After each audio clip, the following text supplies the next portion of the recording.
Praise the Lord. கிறிஸ்துவுக்குள் மிகவும் பிரியமான என் அன்பு சகோதர சகோதரிகளே, மகிமைக்கும் கனத்திற்கும் பாத்திரராகிய இரட்சகர் இயேசு கிறிஸ்துவின் நாமத்தில் உங்களுக்கு என் அன்பின் வாழ்த்துக்களை தெரிவித்துக் கொள்கின்றேன். லென்த் நாட்கள் 8வது நாள் தியானத்திலே 40 days லைஃப் சேஞ்சிங் 40 thoughts, 40 நாட்கள் உங்கள் வாழ்வை மாற்றும் 40 குணங்கள் என்ற தலைப்பில் ஆவியின் கனிகளில் 8வது கனியாகிய சாந்தத்தை குறித்து தியானித்து சாந்த குணத்தில் சாட்சியாயிருப்போம். நம்முடைய ஆண்டவர் இரக்கமும் கிருபையும் நீடிய சாந்தமும் மகா தயையும் சத்தியமும் உள்ள தேவன் என்று யாத்திராகமம் 34ஆம் அதிகாரம் 6ஆம் வசனம் சொல்கின்றது. ஆம், நம்முடைய தேவன் சாந்த சுரூபி. அவர் நீடிய சாந்தமும் மிகுந்த கிருபையும் உள்ளவர். சாந்தம் என்ற வார்த்தையானது ஆங்கிலத்தில் ஜென்டில்னஸ், மென்மை என்றும், மீக்னஸ், அடக்கம் அல்லது சாந்தம் என்றும் சொல்லப்படுகிறது. சாந்த குணம் என்பது நம் இயலாமையில் இது என் தலைவிதி என்று சொல்லி அமைதியாயிருக்கும் நிலை அல்ல.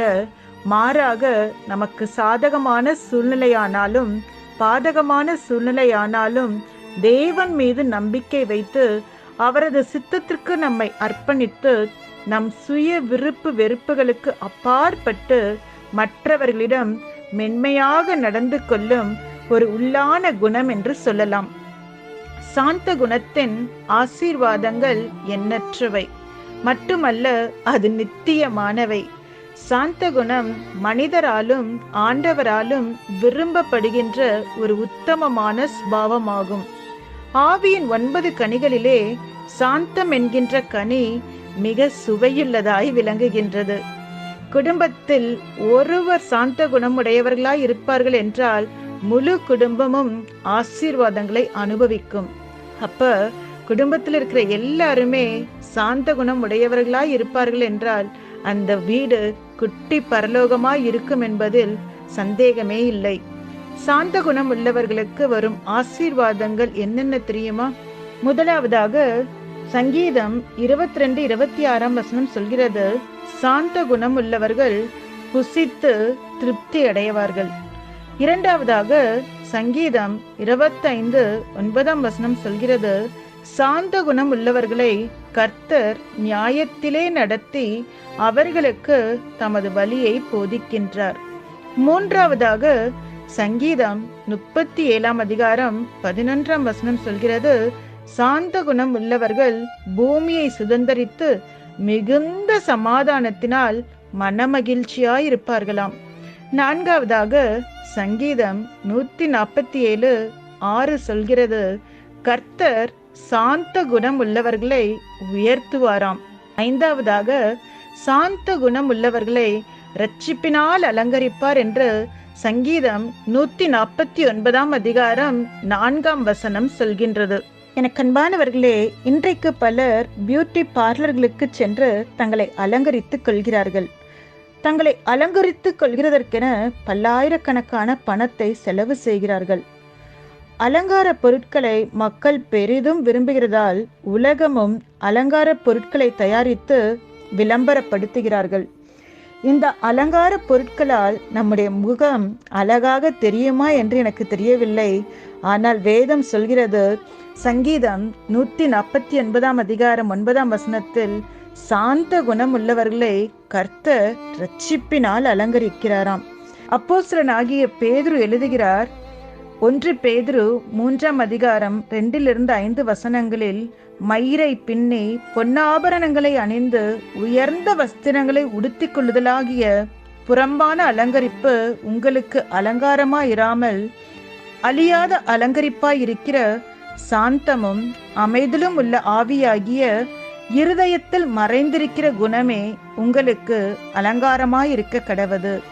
அதுவே தேவனுடைய பார்வையில் விலையேற பெற்றது. இப்படியே பூர்வத்தில் தேவனிடத்தில் நம்பிக்கையாயிருந்த பரிசுத்த ஸ்திரீகளும் தங்களுடைய புருஷர்களுக்கு கீழ்ப்படிந்து தங்களை அலங்கரித்தார்கள் என்று குறிப்பிடுகின்றார். கர்த்தருடைய பார்வையில் அலங்காரமாய் இருக்கிறது என்ன தெரியுமா?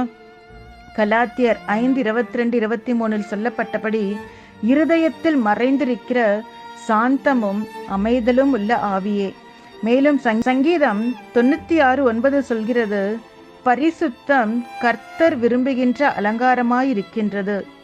நீதிமொழிகள் 4:9 சொல்கிறது, தெய்வீக ஞானம் நம்முடைய தலைக்கு அலங்காரமாய் விளங்குகிறது.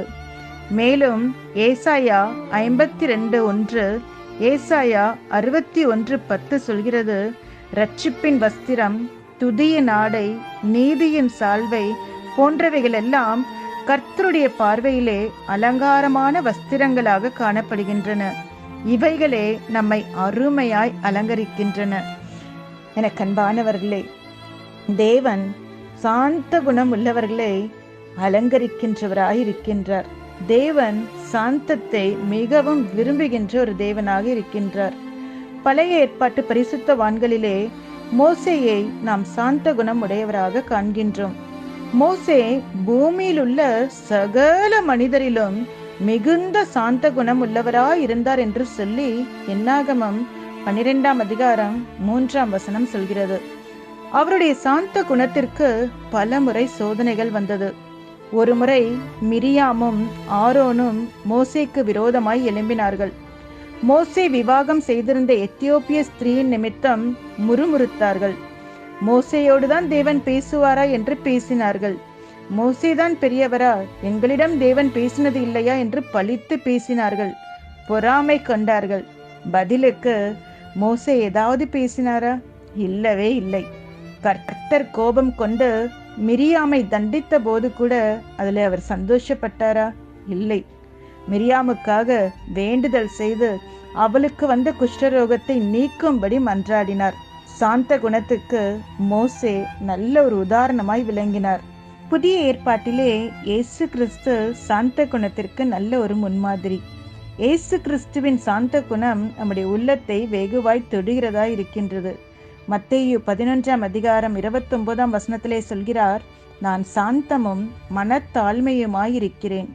என் நுகத்தை உங்கள் மேல் ஏற்றுக்கொண்டு என்னிடத்தில் கற்றுக்கொள்ளுங்கள், அப்பொழுது உங்கள் ஆத்துமாக்களுக்கு இளைப்பாறுதல் கிடைக்கும் என்றார். என கண்பானவர்களே, இன்றைக்கு குடும்பங்களில் பிரிவினைக்கும் போராட்டத்திற்கும் காரணம் நம்மிடத்தில் சாந்த குணம் இல்லாததே ஆகும். மாமியாருக்கும் மருமகளுக்கும் கடுமையான போராட்டம் வர காரணம் என்ன? சகோதரர்களுக்குள்ளே ஒற்றுமை இல்லாமல் மனக்கசப்போடு வாழ காரணம் என்ன? இந்த சாந்த குணம் நம்மிடத்தில் இல்லாததே ஆகும். ஒருமுறை லோத்துவின் மேய்ப்பர்களுக்கும் ஆபிரகாமின் மேய்ப்பர்களுக்கும் சண்டை வந்தது. பாக பிரிவினை ஏற்பட்டது. ஆபிரகாம் எவ்வளவு சாந்த குணமாக பதில் சொல்கிறார் என்பதை பாருங்கள். எனக்கும் உனக்கும், என் மேய்ப்பருக்கும் உன் மேய்ப்பருக்கும் வாக்குவாதம் வேண்டாம். நாம் சகோதரர். இந்த தேசம் எல்லாம் உனக்கு முன் இருக்கிறது அல்லவா? நீ என்னை விட்டு பிரிந்து போகலாம். நீ இடதுபுறம் போனால் நான் வடதுபுறம் போகிறேன் என்றார். இது அல்லவா சாந்த குணத்தின் இலக்கணம்? இப்படி நாமும் இருந்து விட்டால் நம்முடைய வீட்டிலோ வெளியிலோ எந்த ஒரு இடத்திலும் பிரச்சனைகள் வருவதற்கு வாய்ப்பே இருக்காதில்லையா? அப்போஸ்தலர் பவுல் பிலிப்பியர் 4:5 கூறும்போது, உங்கள் சாந்த குணம் எல்லா மனுஷருக்கும் தெரிந்திருப்பதாக என்று சொல்கிறார். மத்தேயு 5:5 இப்படியாக சொல்கிறது, சாந்த குணம் உள்ளவர்கள் பாக்கியவான்கள், அவர்கள் பூமியை சுதந்தரித்துக் கொள்ளுவார்கள். ஆம் பிரியமானவர்களே, நாம் சாந்த குணத்தோடு இருக்கும்போது தேவன் நமக்கு இந்த பூமியில் வைத்திருக்கும் ஆசீர்வாதத்தை நாம் சுதந்தரித்துக் கொள்ளுகிறவர்களாய் இருப்போம். சரி, இந்த சாந்த குணத்திற்கு எதிரான ஒரு குணம் கோபம். நீதிமொழிகள் 15:18 சொல்கிறது, கோபக்காரனோ சண்டையை எழுப்புகிறான், நீடிய சாந்தம் உள்ளவன் சண்டையை அமர்த்துகிறான். இன்றைக்கு நாம் எப்படிப்பட்ட குணத்தை உடையவர்களாக இருக்கிறோம்? சாந்த குணம் உள்ளவர்களாக இருக்கிறோமா அல்லது கோப குணம் கொண்டவர்களாக இருக்கின்றோமா? நம்மை நாமே சற்று ஆராய்ந்து பார்ப்போம். தேவன் நம்மிடத்தில் சாந்த குணத்தை தான் விரும்புகிறார். ஒருவேளை நீங்கள் நினைக்கலாம், எனக்கு சாந்த குணம் இல்லையே, நான் என்ன செய்வது என்று. வேதம் அதற்கான வழியையும் நமக்கு அழகாக காண்பிக்கின்றது. மத்தேயு 11:29 நான் சாந்தமும் மனத்தாழ்மையுமாய் இருக்கிறேன், என் நுகத்தை உங்கள் மேல் ஏற்றுக்கொண்டு என்னிடத்தில் கற்றுக்கொள்ளுங்கள் என்று இயேசு சொல்கின்றார். ஆம் பிரியமானவர்களே, இந்த சாந்த குணம் நம்மிடத்தில் இல்லை என்றால் இந்த நாளில் நம் ஆண்டவராகிய இயேசு கிறிஸ்துவினிடத்தில் கற்றுக்கொண்டு வேதம் சொல்லும் ஆசீர்வாதங்களை பெற்றுக்கொள்வோம். எனக்கு அன்பானவர்களே, இந்த நாளில் நாம் சாந்த குணத்தை குறித்து அருமையான காரியங்களை நாம் அறிந்து கொண்டோம். நாம் அறிந்து கொண்ட காரியங்களை மற்றவர்களுக்கு ஷேர் செய்வோம், ஃபார்வர்ட் செய்வோம். இந்த சேனலை நாம் சப்ஸ்கிரைப் செய்வோம். கர்த்தர் உங்களை ஆசீர்வதிப்பாராக. God bless you. எனக்கு அன்பானவர்களே, இந்த வார்த்தை உங்களுக்கு மிகுந்த ஒரு ஆறுதலாக ஆசீர்வாதமாய் இருக்கும் என்று நான் நம்புகிறேன். சாந்தம் உள்ளவர்கள் பூமியை சுதந்தரித்துக் கொள்வார்கள். சாந்தம் உள்ளவர்கள் பூமியை சுதந்தரித்துக் கொள்வார்கள். ஆம் அன்பானவர்களே, நம்முடைய தாழ்மை, நம்முடைய சாந்த குணம் பூமியை சுதந்தரிக்கிறது மாத்திரமல்ல, தேவன் நமக்கென்று நியமித்த நன்மைகளை, ஆசீர்வாதங்களையும் சுதந்தரிக்க அவைகள் ஏதுவாய் இருக்கிறது. எனக்கு அன்பானவர்களே, ஒருவேளை நீங்க சொல்லலாம், நான் சாந்தமாக இருக்கிறேன், சாந்தமாய் இருக்க நினைக்க தான் நான் முயற்சி செய்கிறேன், ஆனா ஒருவரும் என்னை சாந்தமாய் இருக்க விட மாட்டுகிறார்கள். ஆனால் சுற்றி இருக்கிற சூழ்நிலைகள், பிரச்சனைகள் என்னை சாந்தமாக இருக்க இயலாத ஒரு நிலையிலே நான் கஷ்டப்படுகிறேன். அது நிமித்தம் நிந்தைகள், அவமானங்கள், கஷ்டம். சாந்தத்தோடு இருக்க வேண்டும் என்கிற எனக்கு தான் சோதனைகள் அதிகம், எனக்கு தான் கஷ்டங்கள் அதிகம், எனக்கு தான் இழப்புகள் அநேகம், எனக்கு தான் வேதனைகள் அநேகம். என்னை தான் புரிய வைத்து காயப்படுத்துகிறார்கள், வேதனைப்படுத்துகிறார்கள்.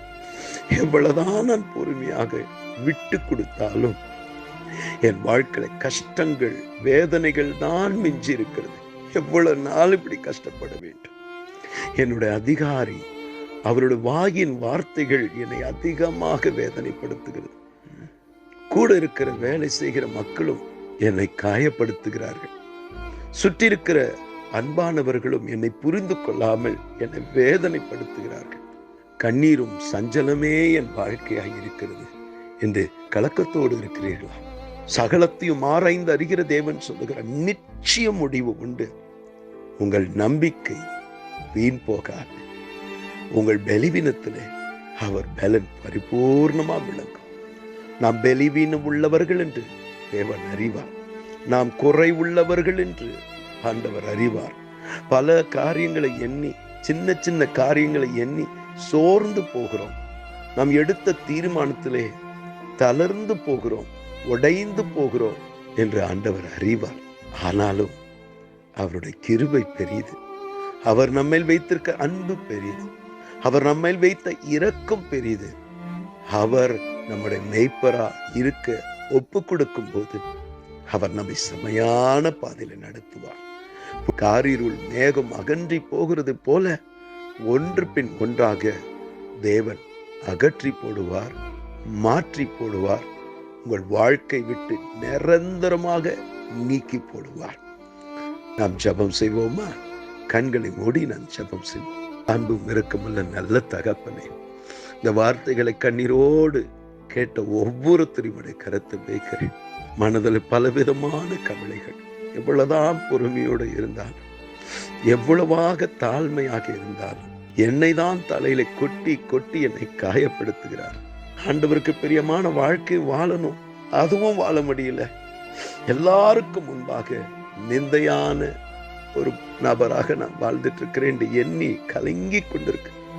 ஆண்டவருக்கும் பிரியமான வாழ்க்கை வாழ முடியல. மற்றவர்களுக்கு முன்பாக ஒரு கேலியான ஒரு பாத்திரமாக இருக்கிறேன் என்று கண்ணீரோடு இருக்கிற ஒவ்வொரு மக்களையும் கருத்தில் வைக்கிறேன். நீர் சகல ஆறுதல் தேவன், நீர் சகல ஆறுதல் தேவன். நம்பினோரை ஒருபோதும் கைவிடாதவர். அப்பா, அவருடைய மனதில் இருக்கிற வேதனைகளை அறிந்திருக்கிறேன், அவர் மனதில் இருக்கிற கஷ்டங்களை அறிந்திருக்கிறேன். நிச்சய முடிவு உண்டு, உன் நம்பிக்கை வீண் போகாது என்று சொன்ன தேவன். அவருடைய கண்ணீர் மாறட்டும், அவருடைய வேதனை மாறட்டும், அவருடைய கஷ்டங்கள் மாறட்டும். இளைப்பாறுதலான நாட்களை மாத்திரம் காண கேட்க கிருபை தாங்க.